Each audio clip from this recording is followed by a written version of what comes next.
Hi. The next and final unit of this section will test your understanding of what we've covered so far in this class. We've spent a lot of time talking about the syntax and the semantics of formal languages, and now you're going to be asked to apply this knowledge that you've gained to the particular case of propositional logic. In essence, we're going to build an implementation of the language of propositional logic.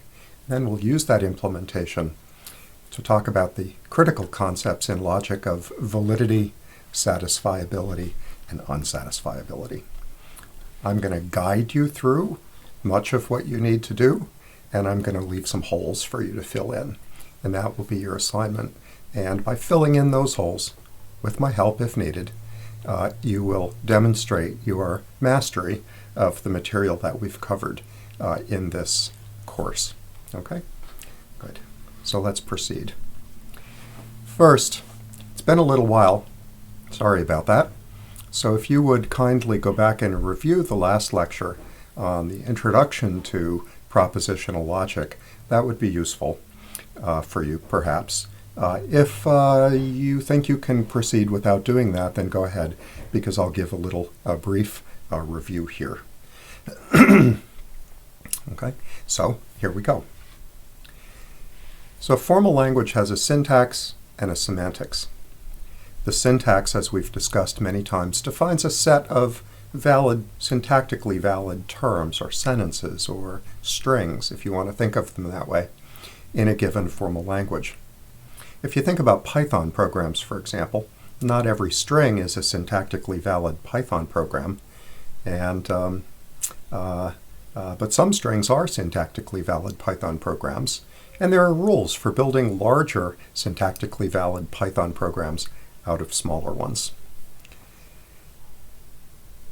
Similarly, the language of propositional logic has a syntax, and it's a syntax actually that you're already thoroughly familiar with, because although propositional logic sounds like it's a new topic for you, or technically a new topic, it's really not. Propositional logic is essentially the language of Boolean valued expressions, using the kinds of Boolean connectives that we've been talking about all semester long, and, or, not, and so on and so forth.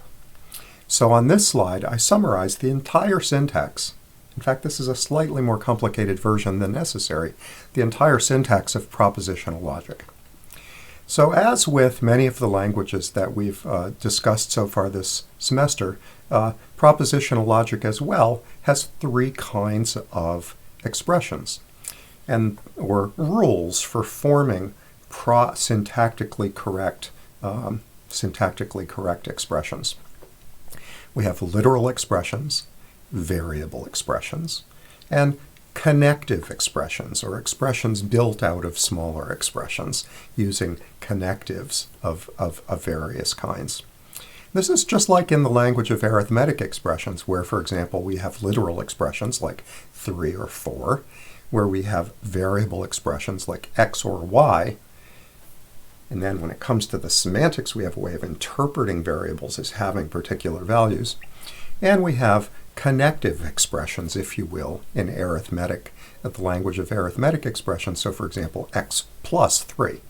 Or you can think of that as an infix notation for the term plus x3.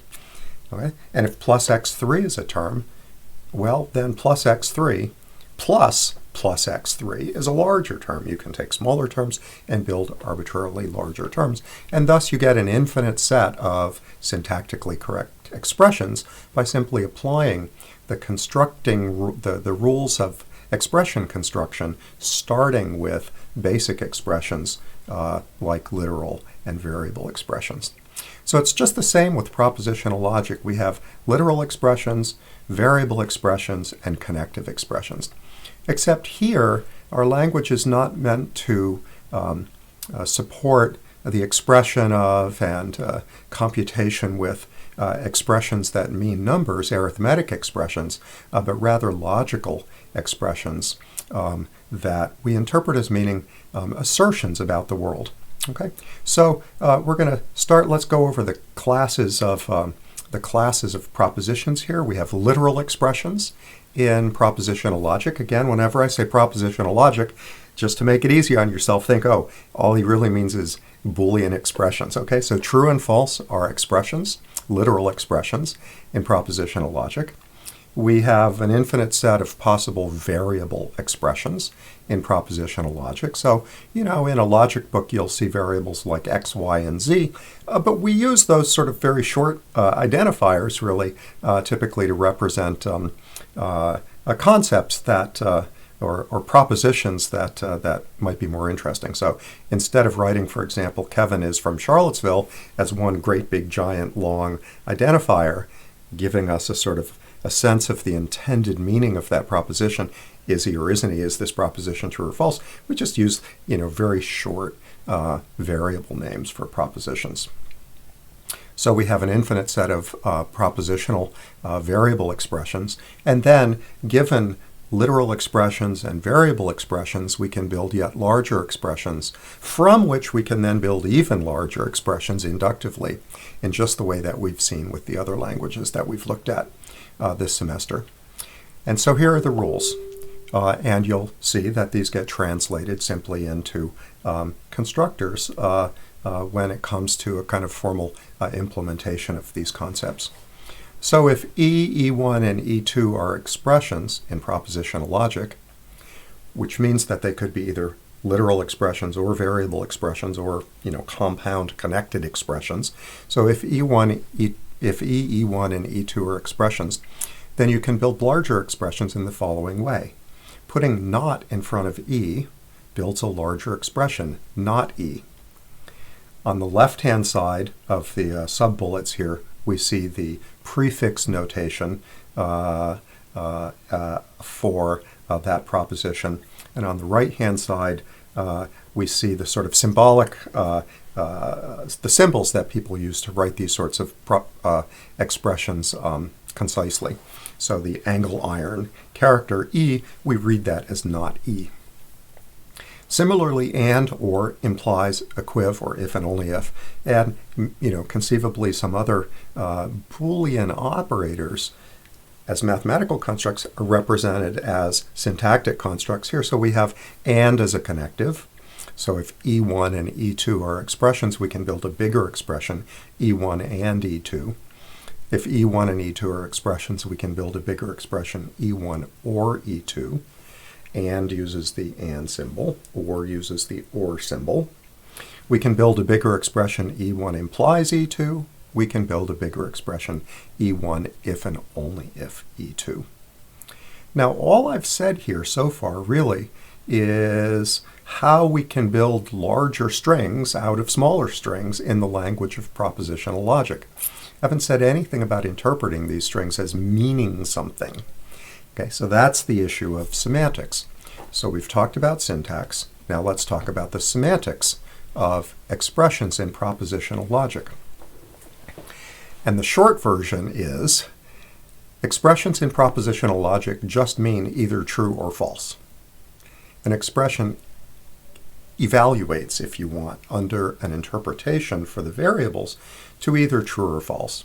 So if Kevin is from Charlottesville is a proposition in propositional logic, could say that its meaning is either true or false. Okay, and that's all there is to it. Okay, so the semantic domain for the syntax of propositional logic. Remember, we're going to map terms in the syntax to meanings in the semantic domain. The semantic domain for propositional logic is just Boolean algebra. And Boolean algebra is an algebraic structure, as we've discussed, with two values, true and false, and a set of operators like and or and not. That's the mathematical domain in which expressions in propositional logic have their meaning. The syntactic term true is interpreted as meaning the Boolean value true. The syntactic term false, or we'll call it p-false in our implementation, means the Boolean value false. The logical connective and means the Boolean operator and the logical connective or means the Boolean operator, or, and so on and so forth. Okay? So that's pretty much all there is to it. So now if you want to evaluate whether a proposition in propositional logic is true or not, well, given an interpretation for the variables, you essentially just translate it all through the interpretation into Boolean algebra and evaluate a Boolean algebra expression to determine whether the overall expression is true or false. Okay? Good. So the last bullet on this slide sums it up. Given an interpretation which assigns Boolean values to the variables, to the variable expressions in a propositional logic expression, given an interpretation for the variables, the overall expression then can be evaluated or reduced to a simple Boolean value.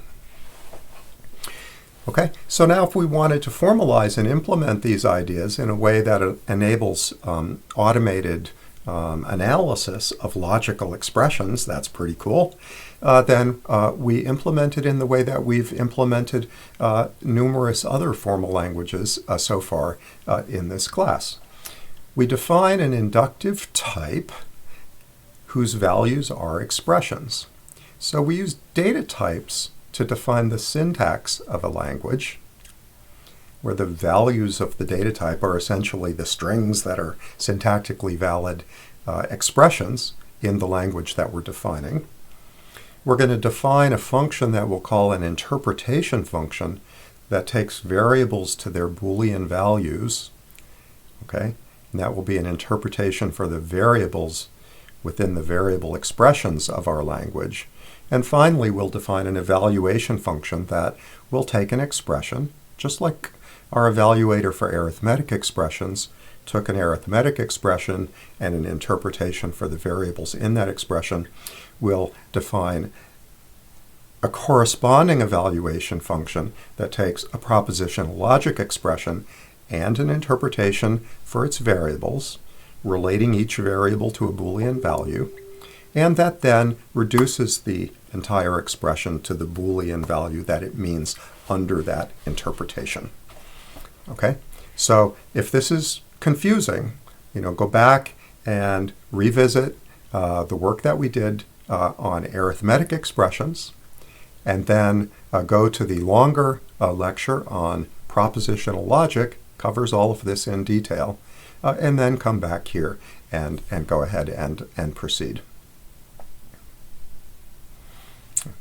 Now, there's one little new idea that I want to introduce here, and I'll show you how to do this work. It's not going to, don't be worried, this is not going to be a complication.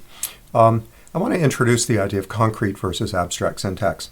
So far, we've used abstract syntax to represent terms in our formal languages. So in our implementation, if you will, of propositional logic, we would be able to write something like and p true x, where p true is a syntactic term. It's the literal true. Okay, so this is p true and x. But really, we'd like to use concrete syntax that means the same thing. So we'd really like to use this notation that I'm highlighting with my mouse cursor here, p true and x. In the abstract syntax, the operator or the connective appears before its argument, so it's in a prefix position. Whereas for the most part, the binary operators, in whether it's in arithmetic or in propositional logic, we prefer to see them between their operands. It's just how we learned to write mathematics, and so it seems more natural to us.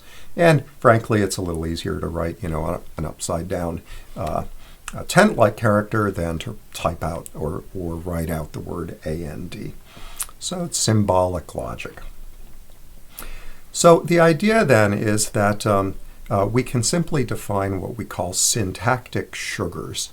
So this notation, p true and x, we can simply define as a syntactic sugar that when desugared just gets rendered or turned back into the kind of functional programming-like syntax in which we actually define terms in our language. Okay, so I'll show you this in code and ask you to do a few little tiny exercises with it. Okay, so the idea then is by defining appropriate notations, you'll be able to write p true and x, and lean will immediately de-sugar that into and p true x, which it can then proceed to evaluate in the ordinary way.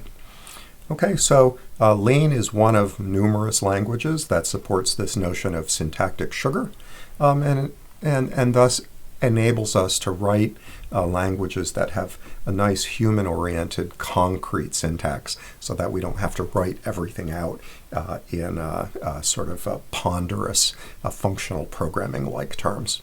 And by the way, there are nice notations for writing lists and lots of other kinds of structures in lean. Okay, so in just a minute, I'm going to transition over to VS Code and guide you through the construction of the framework within which you'll answer some questions as a test at the end of this unit. But before I do that, I want to reintroduce and emphasize again actually three fundamentally important notions in logic. And I can't overstate how important these notions are.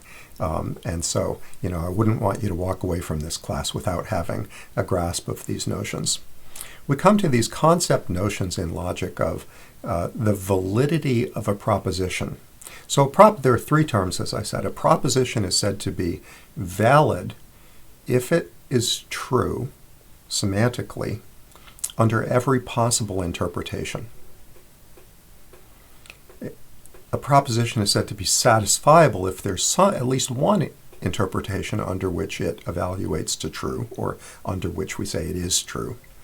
And a proposition is said to be unsatisfiable if there's no interpretation under which it's true. The key idea is that a valid proposition is one that captures a universally valid form of logical reasoning. Sounds kind of, complex and abstract, but look, here's some simple examples. Here's a valid expression, x or not x. Let's think about whether this is true under all possible interpretations. What do we mean by an interpretation? We simply mean an assignment of truth values to the variables in our expression. This expression only has one variable, x. It appears in two different places, but there's only one variable there. Given that there's just one variable here, there's only two possible interpretations, right? Either x is assigned to the value true, or x is assigned to the value false. To decide whether this proposition, x or not x, is valid, we have to check to see if it's true under all of its possible interpretations, of which there are only two. X is true, x is false. So let's analyze the validity of this proposition, x or not x, by doing case analysis. The first case is that x is true, in which case x or not x reduces to true or not true, which reduces to true or false. And now, under our interpretation of the or connective as Boolean or, true or false is of course true. So when x is true, x or not x is true. Now let's look at the other interpretation under which x is assumed to be false. If x is false, then we have false or not false. In propositional logic, not false evaluates to true, and so we have false or true, and again that's true. Just by the definition of Boolean disjunction, Boolean or operator. And so under each of the two possible interpretations of x as being either true or false, the overall proposition is true. It is invariably true, and it's thus valid. And as a valid proposition, it captures what we think of as a valid form of reasoning. So for example, if instead of x we wrote, it is raining, then this proposition would be, it is raining, or not it is raining. And when we render that as ordinary English, we would simply say, it is raining, or it is not raining. And in the context of classical predicate and propositional logic, that is a valid rule of reasoning. In fact, for any statement, we could say the statement is true or the statement is false, and that statement is true in classical logic, whether predicate or propositional. Okay. Now, a sentence or a proposition is said to be satisfiable if there is some interpretation under which it's true. So let's consider the proposition and xy, which we could also write as x and y using that nice infix tent-like operator. Okay, we're looking at the proposition x and y, and now the question is there some interpretation that makes it true? And this is really cool. It's like you're looking for a satisfying solution to a problem, right? It's almost like solving a quadratic equation or something. You're looking for certain values that in algebra would make a polynomial, equal to 0. For example, that would be a root of the equation. Here you're doing something like that. You're looking for an interpretation, a binding of Boolean values to variables that makes a proposition true. So if the proposition is x and y, well, we know from basic Boolean algebra that the only way that a Boolean expression, x and y is going to be true is if x is true and y is true. So there's an interpretation that makes this proposition true.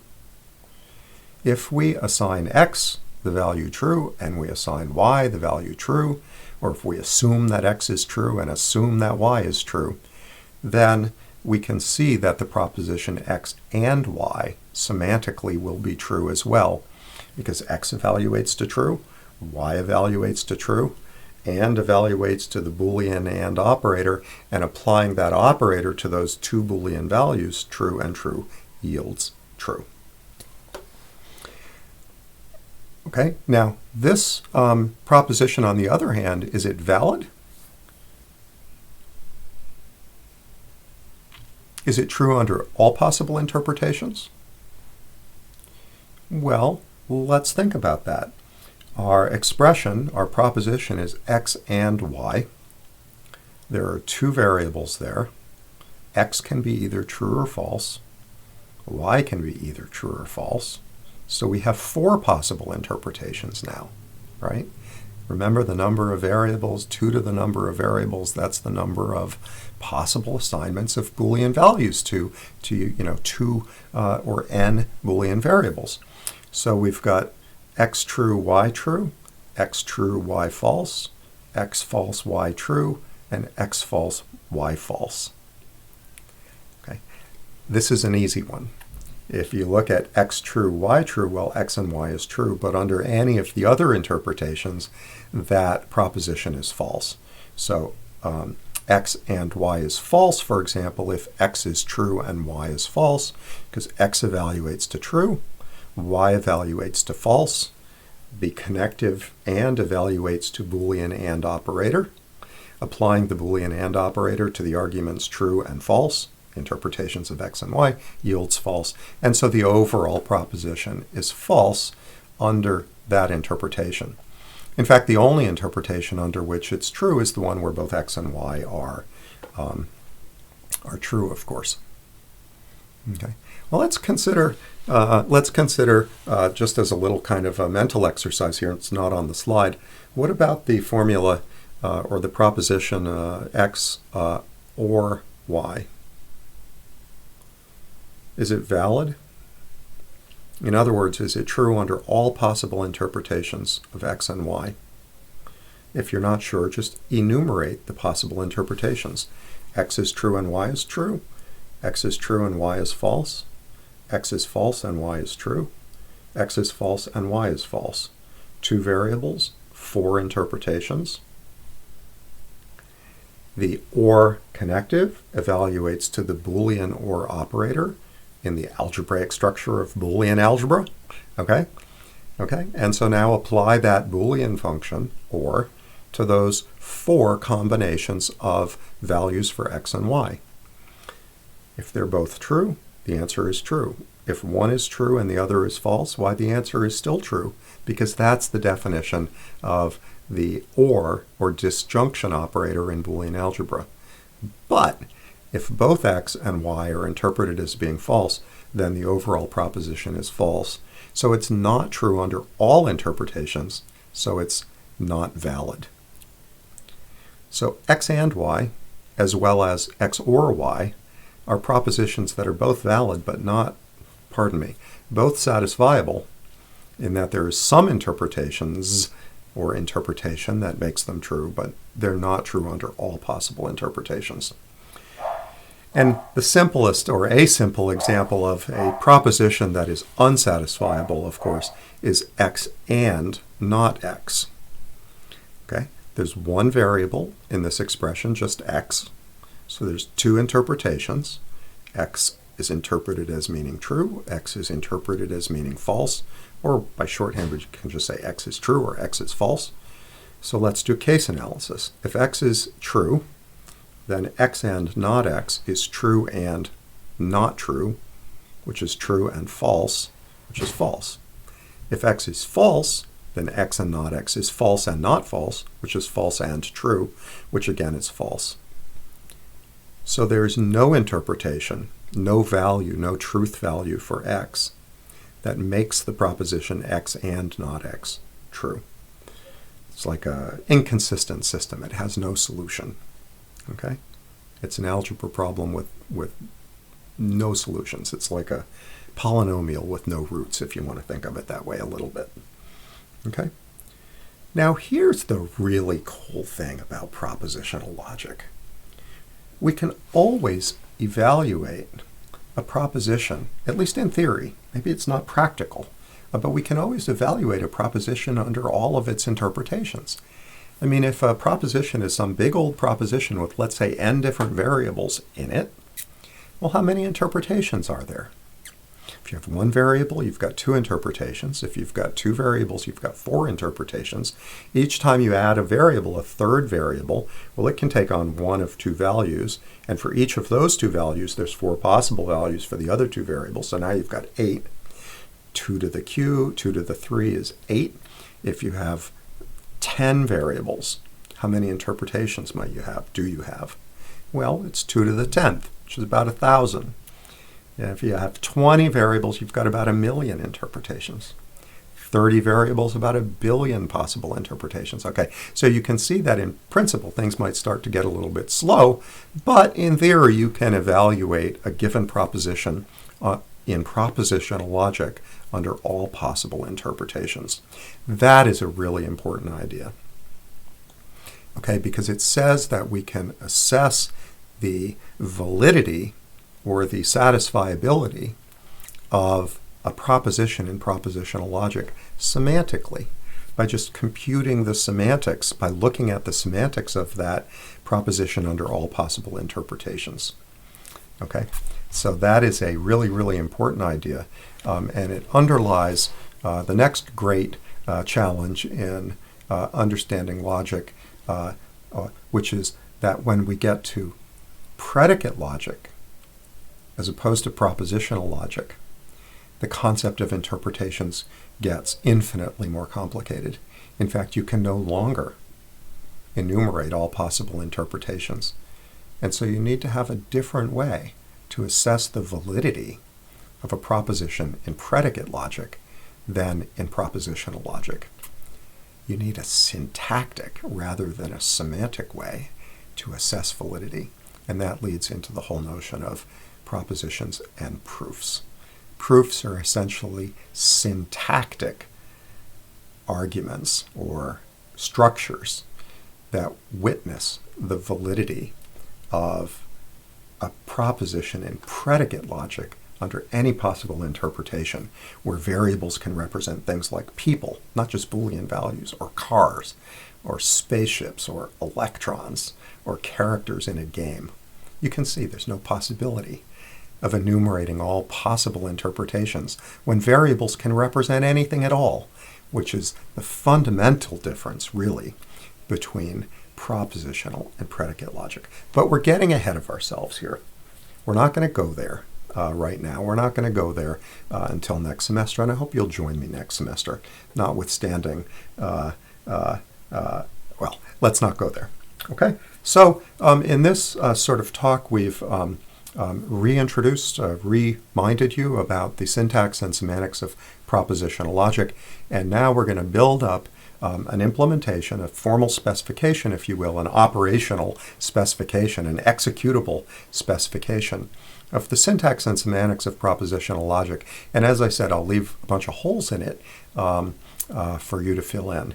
And we'll even get into the concepts of validity and satisfiability. So let's have at it.